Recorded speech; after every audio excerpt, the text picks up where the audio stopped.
sommes un musée associatif géré par l'association Flottille-en-Pertuis, situé à 50 mètres du port, et notre musée retrace la vie rétaise du début du XXe siècle. Nous avons du coup en dépôt une partie des fouilles concernant l'abbaye des Châteliers, ce qui permet de montrer que, en plus de la ruine qui est toujours existante, l'abbaye était sûrement très riche puisqu'on a retrouvé beaucoup de carreaux de pavement peints, des poteries, des sculptures de chapiteaux qui laissent pressentir la monumentalité du lieu.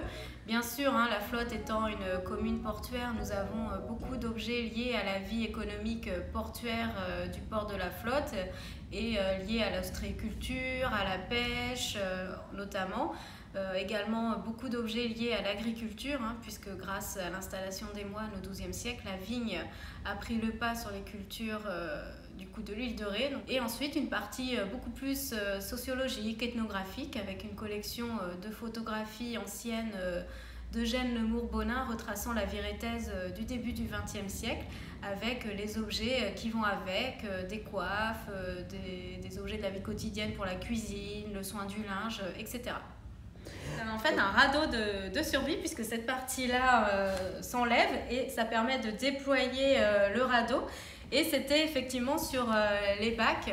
Nous avons eu la chance que quand la régie des passages d'eau du coup a cessé son activité avec la construction du pont, nous avons récupéré tous les objets possibles concernant les bacs, notamment des bouées, des radeaux de survie, des gilets de sauvetage. Et nous sommes au 4e étage du musée, qui est consacré aux expositions temporaires, et actuellement l'exposition temporaire encore en cours pour cette année, c'est l'histoire sur les vignes de l'île de Ré, donc histoire d'un vignoble.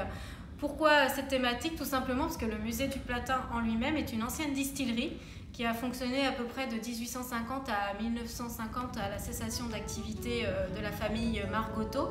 Et voilà, c'était un petit clin d'œil du coup à l'historique de ce bâtiment et au fait que les vignes étaient omniprésentes à partir du XIIe siècle jusqu'à la crise du phylloxéra sur l'île de Ré. Bien sûr, nos équipes s'exportent dans le village avec des visites guidées thématiques concernant l'ostréiculture, l'histoire du village, l'abbaye des Châteliers, mais également des activités pour les familles avec un livret-jeu enquête à la flotte, un escape game qui se passe à l'intérieur du musée, ce qui permet d'appréhender les collections de manière différente et de toucher un public adolescent qui adore ce type de jeu, mais également les plus jeunes, puisque nous commençons les activités jeunes publics à partir de 4 ans jusqu'à 11 ans.